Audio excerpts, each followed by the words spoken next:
Okay, I think it's time.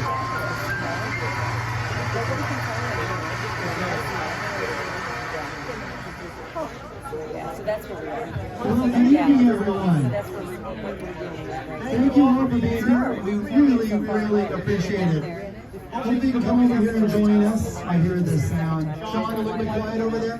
Louder. Sorry if you're near a speaker, it might get kind of noisy. Oh, there we go. It's really great to see everybody here tonight. Thank you. First and foremost, your safety is our number one concern. So if you feel comfortable with a mask, good job. Wear a mask, keep yourself distanced, do whatever you need to do to be comfortable and safe. That's obviously the most important thing. And a big shout out to Eduardo Aguirre, who made this really cool little video you just saw. He's amazing, so thank you. You know, it's certainly an emotional day today. It's been an emotional roller coaster for all of us this past year. And I'm sure many people are sad or thinking about regrets. But I want you all to know that we're approaching tonight with a heart of happiness and just really feeling good about Anne and her life and all that she contributed along the way. So just know that. Also, this is a party she would love to be at. No doubt about that. I can just hear asking right now, first of all, who is there? Probably, what did they say about me? And most importantly, what were they wearing? You know, she's the one that taught me many years ago, what other people think of you is none of your business. So I think we're all in good space tonight. I wanted to also take a quick moment. We've got a couple of items for you. First of all, her memoir, and a big thank you. Heather, I don't know where you are, but Heather drove Anne to her lighting classes. Hi, Steve. Good to see you too over there. There's Heather. Excellent. And so she put this all together. This is the one that's in black and white. And Marcy actually found this file in her computer and did a little bit of very light editing, but 99.9% is all just her words and her story. So please make sure you grab one of these. And then secondly, Nina, where are you? Give a wave. Nina Pavlich, right over there. Nina put this beautiful thing together, and it's a bio of her life. We thought it'd be appropriate for you to be able to get some of the dots filled in, if you will. I think one of the things that we all know is that Anne had so many different relationships, conversations, that, you know, we all have little glimmers in her life. But this kind of pulls all of that together. So Nina, thank you so much for all the hard work you did putting this together. We have folks who came a long way. I just want to give a quick recognition to those folks.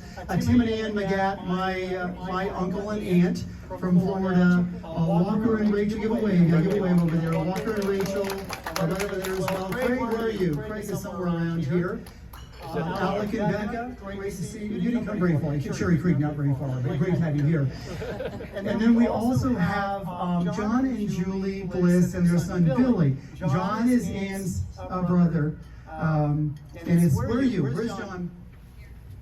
Give a wave. So there we are, right over there. So make sure you stop by and say hi. Great. Thank you for being here. This is great. And then, I'm going to completely forget something, so I apologize. Let's see. Okay, Sean Gresham, thank you for being here and helping out and making all this work. A huge big thank you for Lindsay Curtis for coming out. Thank you, Lindsay. Curtis made it a long way. And I got two names under there. Right, did I forget anybody? I think that's it. Ooh, okay, good. That's great. What's it? All right. Well, I think, so here's the idea. We've got, in Anne style, a bar that's worthy of your visit. So stop by the bar. Please keep the bartenders busy. There's a ton of food out there, so eat to your heart's content. And then most importantly, I want everyone to feel really comfortable coming up and saying a few words, anything you want to say. That's what tonight is really all about. It's about being able to share your story, your adventures, your history with Anne, and then also to have side conversations. So we have this space here and that space out there.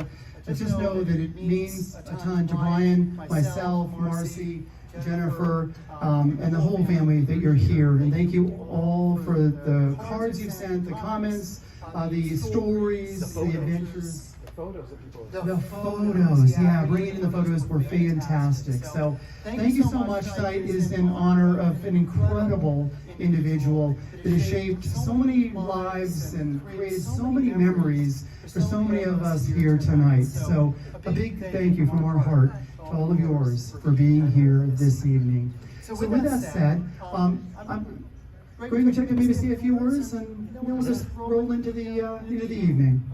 That'd be great. Come on up.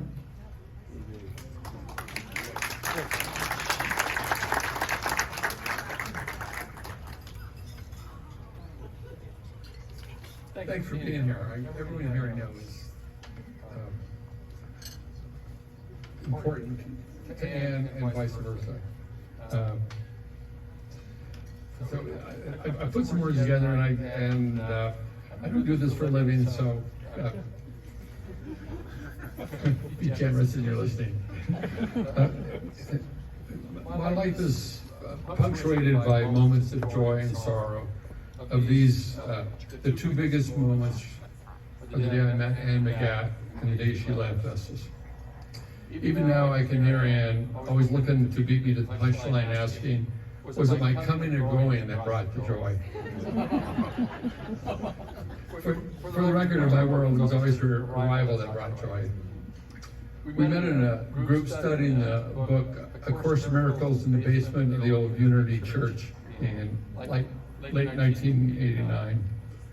We made sure to be in each other's little discussion groups where we would share our weekly failed attempts at enlightening behavior. That was where we discovered we had a common, quirky, maybe cynical sense of humor. Somewhere along the lines of, if you can't say something nice, come sit next to me.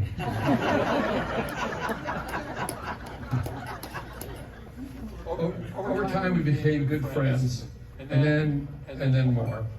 We talked a lot about what marriage meant to us, and going back through our letters, I found this quote that we had and shared with from Rainer Rilke, and said, "A good marriage is that in which each appoints the other guardian of his solitude. Once a realization is accepted that even between the closest beings, infinite distance continue to exist. A wonderful living side by side can grow up if they succeed in loving the distance between them, which makes it possible for each to see the other whole and against a white sky." We use that for our model for our marriage. We love movies, and for much of our time together, we made an annual pilgrimage to the Telluride Film Festival. It was here on our first festival gathering that I discovered Anne's practical side. We were waiting in line to see a movie, and numbered cards were handed out to see if you could get in. When it turned out that there was room for only one of us, I assumed that we'd hand our card over to the person next in line and we'd go out for a nice dinner somewhere, having saved on 2 overpriced tickets. I turned to see Anne, who is not one to be swept away in romantic gestures, waving goodbye as she disappeared into the theater. Now, once again, eager to see the next show, Anne waved goodbye to us and went on to the next show. Thank you.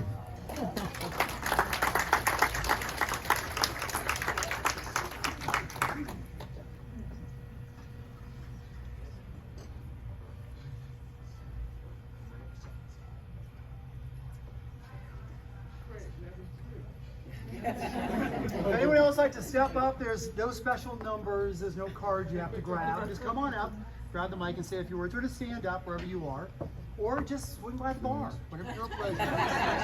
Greg, thank you very much. It's a statute of limitations over. There we go. I think it is. I think it is. And just an FYI, this is recorded right here, so just for your information.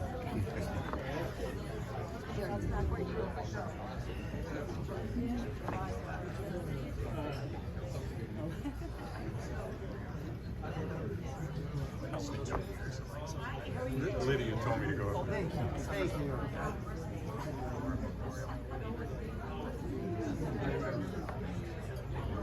Good evening. That's loud. I'm Gay Mayor, and I predate Greg by 40 plus years in kissing Ann. She was the first girl who ever kissed me. We were behind the woodpile at our home in Chappaqua, New York, and that was in the 4th grade. Ann and I stayed in touch through thick and thin. She was one of my parents' close friends, and she and Heather Ryan, who was here, would come up once a week for dinner in Genesee, and I heard all about it afterwards. But there are a number of us here from Chappaqua, and I think we might all come up here and somebody might take a picture. The Horace Greeley High School class was roughly 150 kids, and 7 of us are here in Boulder. It says something about Ann's magnitude, not just the fact that this is a beautiful place to live. Look at y'all, that's over a screen. This is all Horace Greeley. John, come on. Oh yeah, meet John. We used to go to the Blisses, to Ann's parents' house, to make apple cider. And as kids, we still do. Never engaged with the process of when they would make it into apple brandy. But this was made wonderful donuts. And so we have great memories of that apple press that John still uses in Montreal, New Jersey. It's just one of those wonderful. I made the donuts. You can take it off. I can hear myself.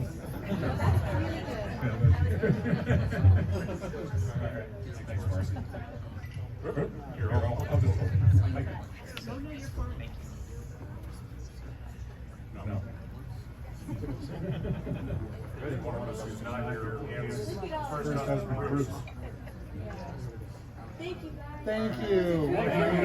So wonderful evening to sort of reconnect and see a lot of old friends. This is really pretty cool. So And this is the second part.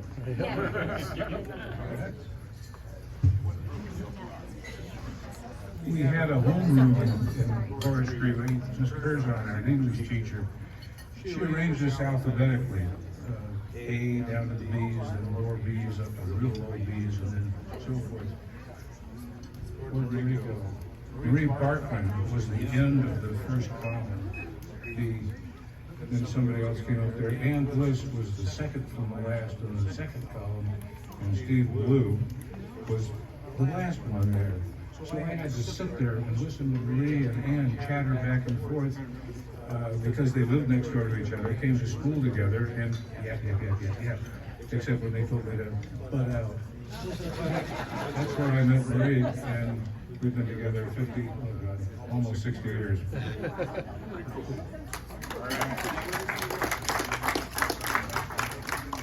Those of you who were in high school in the 1950s may remember that things were sort of cliquish, and it may not have changed too much since then.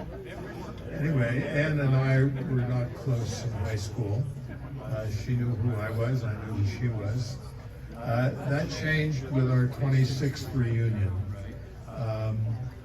Somehow we didn't get it together for 25. We made sure that we had a 26, and somehow I was found by his sister, through my sister, to be living in Denver. And so Ann called me up. Ann Mygatt is calling me up. That never happened in high school. What about this 26th reunion? Do you want to go to it? Sure, I can do that. So I think we got together once before that. She said, well, let's go on the same flight. Fine. So we go out to the old Stapleton and get in line, and could you make us and arrange things so that we could sit together, because we didn't have seats together. So the flight attendant said, well, let's see what we can do. Stand right here. And then the doors close, and they haven't done that. So Ann says, well, what about those 2 seats up there in first class? I wouldn't have said that. Of course Ann would have said that. And we flew from Denver to, I think, Newark. First class, thanks to Aaron being in character. And that's my Ann Bliss story.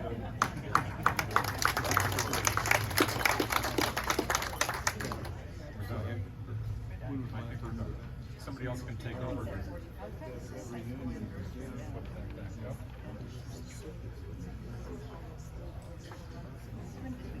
Where did Linda go?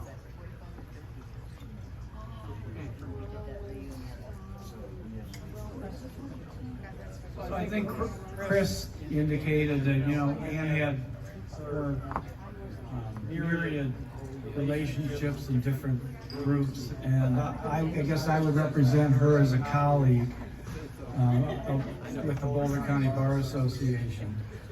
But prior to that, first time I met Ann, I was a law student at CU, and I was in the law clinic, and I had a case.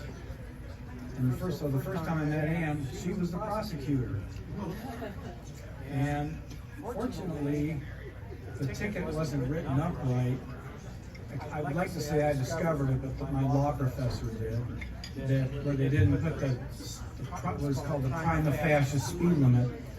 And so the case got dismissed, and Ann was she told myself and my law professor, his name was Rob Jeter, some of you may remember him, that she was going to refile it and do it right, but and she didn't file the first case. It was the cop, and he screwed up. But anyway, she never refiled it. But then I got to know her very well during being a member of the bar, and the first president of the bar is here, Helen Stone, and I became president before her, and then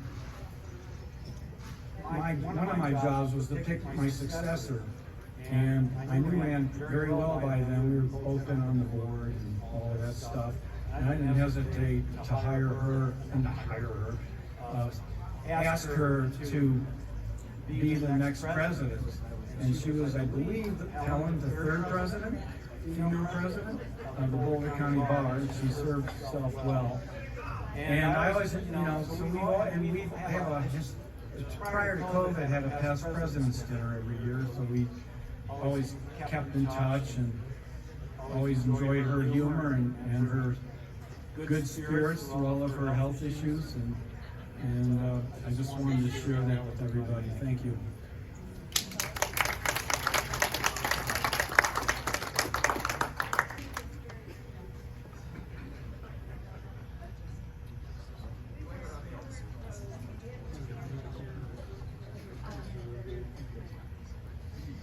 I'm Joni Nagel, and I started working at the district attorney's office in 1980. And Ann was there, and we became fast friends. And there are several things that stand out. One is the things that really gave her joy and made her laugh. And we were in Vegas once together, and it was late at night, and she starts chatting with some young teenage boy whose father is playing craps. And over the next few hours, the father wins $80,000, and they're waking up the pit bosses to come. And she just thought that was the best night of entertainment ever. And she tried to teach me how to play craps, but I never did. Another time, she came with us on a family vacation. We had a toddler, and we were going out to San Francisco to visit a slightly wacky grandmother of mine. And in some ways, she was very Anne-like because she really liked to have fun. We called her Grandma Charlotte. Within a day, she was telling Anne, "Call me Launchie." We'd never heard that ever from anybody. But I remember we were taking the BART and we were down in the tunnel and we see this newspaper dispenser and the, huge headlines with something like watermelon scare. And I'm sure that was a very serious thing for people who had eaten those watermelons. But Anne thought that was the funniest headline she had ever seen. And we had to take a picture of the newspaper dispenser, the watermelon scare. And then also, she wore the same blue cloth suit every day when she was in the DA's office. And she had different shirts and she had it dry cleaned on a regular basis, so she was well groomed. But I remember there was a party for her when she retired from the DA's office, when she left the DA's office, and they very ceremoniously took that suit. And it was up at the Red Light Inn, and there was a big fire roaring, and they threw into the fire. And then also our bridge group is here, what's left of our bridge group, and we played bridge with Anne for, almost 40 years, I think. And she was my Boulder, everybody else was Longmont, so Anne and I got to talk, going back and forth to Longmont for bridge. And we just all miss her laugh and miss her spirit.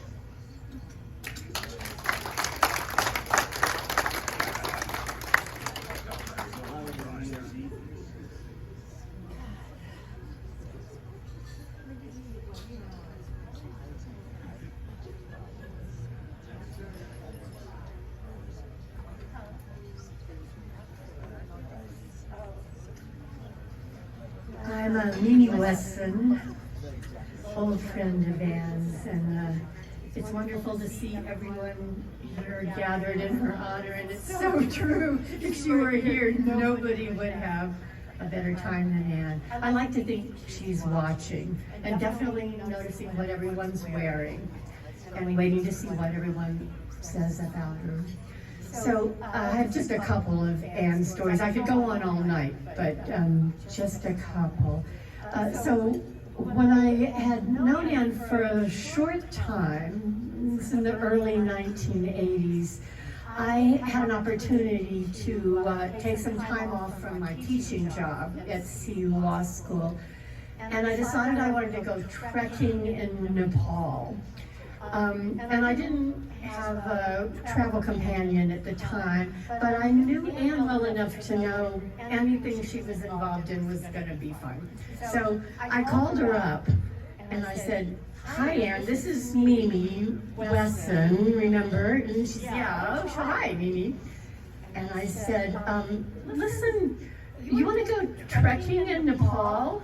And she said, "Yes." And then she said, "Where's Nepal?"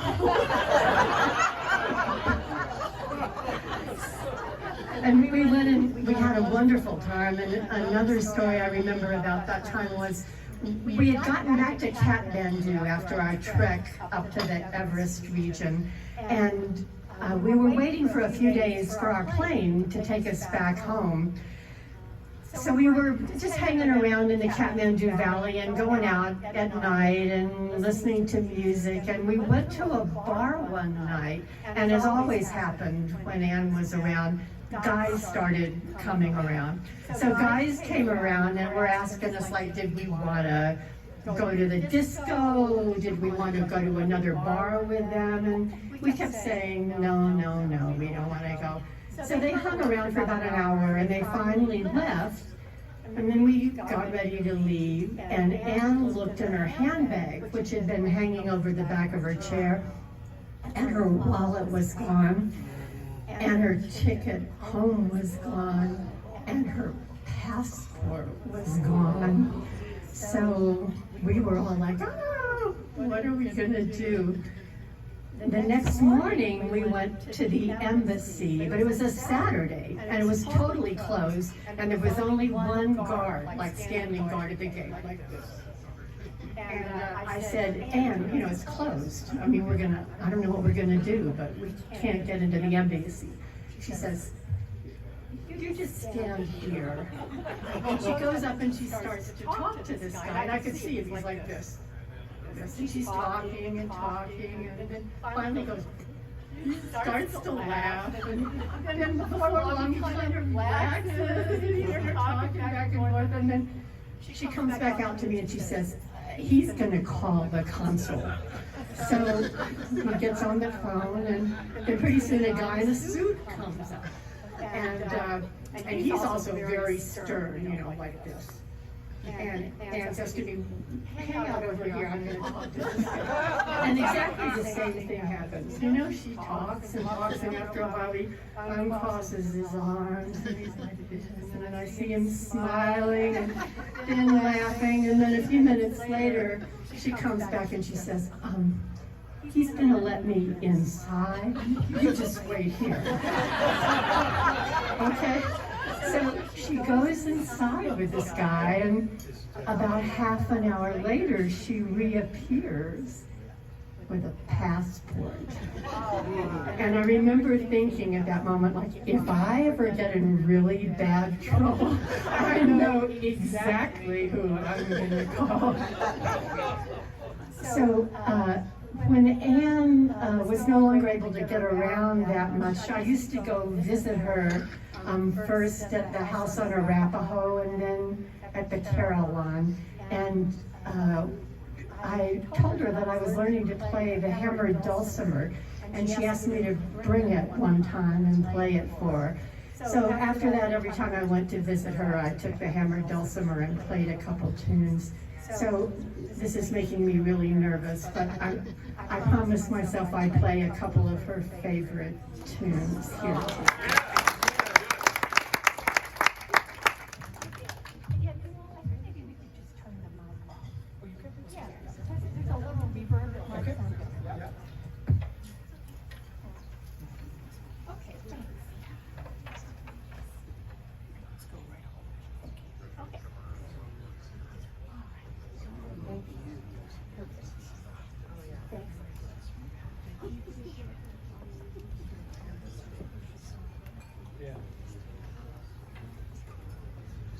Okay, this is one she liked a lot.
Check one. We're gonna try this mic and see if it works. So this is another song she likes a lot. This is a song about another person of great talent and gifts who was taken away too early. Yeah, that's great.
I like that song.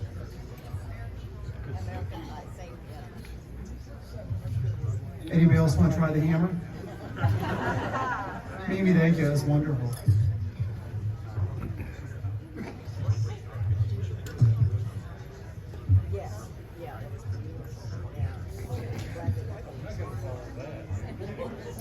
That is a tough act to follow, isn't it? Yeah, I'm not gonna do it.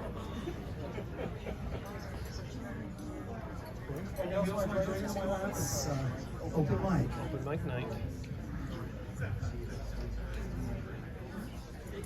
Excellent. You have it. You know, I can't help but get tears in my eyes when I see these photos. In almost every single one of them, Anne has the most gorgeous smile on her face, and it brings her right back to my heart. You know, I just want to share one story because, like me, I have a million stories, but I think one of the themes of my stories about Anne is she was such a great partner in adventure. I mean, you couldn't do anything with her without it turning into an adventure. And I remember one time, we drove down to Santa Fe together several times. And one time, we stayed at Ghost Ranch. And we wanted to go see Georgia O'Keeffe's house, which was outside of Ghost Ranch and was private property and off limits. But that didn't stop me. So we hiked about 3 miles and went to Ghost Ranch and looked at every single window, and we had a great time. And then I remember on the way home, it was late in the fall and it was snowing on the way home. And we were reading to each other Into the Wild, that amazing story. It's just such an adventure about classic Anne, just these moments of wonder, and I just love it so much.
I'm going to try to do my best to speak up because my voice has been giving me a lot of problems these days.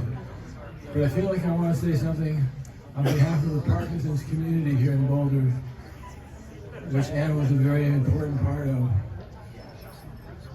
I sort of don't belong up here because so many of you have known her for so many years. I met Anne about 6 years before she passed away. And my recollection was she would participate in every class activity and introducing herself to new people.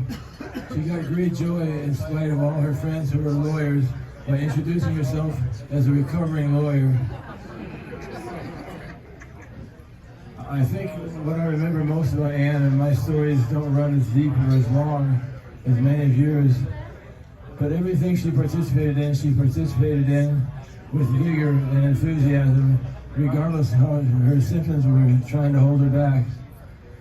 I remember the first time we went to a dance class together at the Dairy Center, and Anne was having some real difficulties with her back. So she tried the dance class for maybe 10 minutes, and then she'd lie on the floor between the seats and do her back exercise so she felt better. She was an active participant in a singing group called the Tremble Club. And after our singing practice, we'd often go out for lunch. And what was really amazing about Anne, such a wayful person, is she had an appetite that no one has even referred to her. We would go out and she would eat twice as much as I could eat, topped off by a chocolate milkshake from Wendy's, which was her favorite.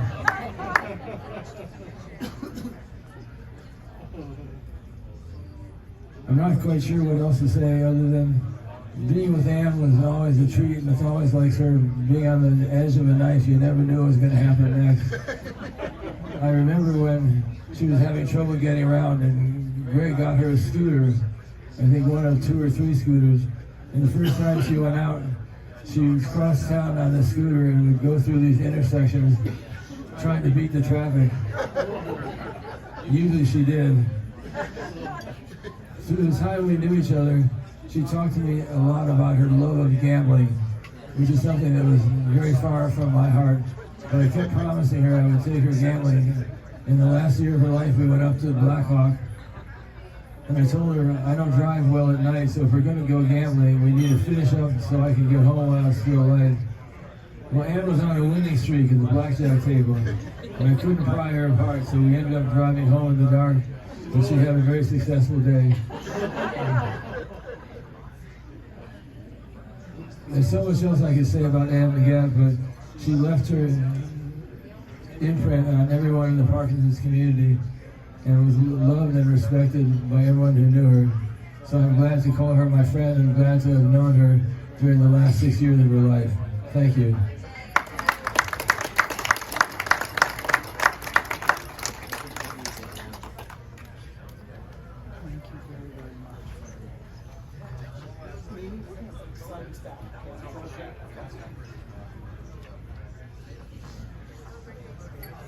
You ain't gonna try to play it.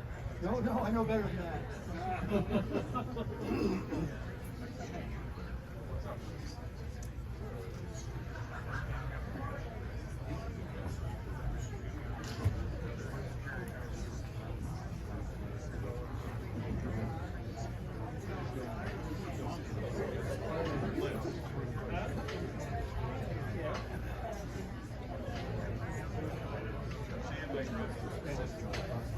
Well,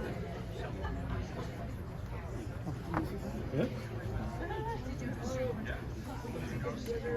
Well, for those of you that said a few words, thank you so much. The laughs, the cheers, the stories, and the more stories I hear, the more stories I think of. You can't help it when you think about Ann Mygatt and the adventures, the sheer courage that she exhibited in everything that she did. And there were no limits, as everyone who knows Ann knows. So thank you all for just enveloping all of us in love and again, the great stories. It means so much. Have a wonderful evening. We'll got about 550 more photos, so enjoy. If you like photos, you're going to enjoy that. We'll turn some 1970s music on, but enjoy the food, enjoy the drinks, and most importantly, enjoy the conversation. And just know that on behalf of myself, Marcy, Brian, Jennifer, and the rest of the family, thank you so much for being here, and thank you for sharing your heart tonight. We really appreciate it.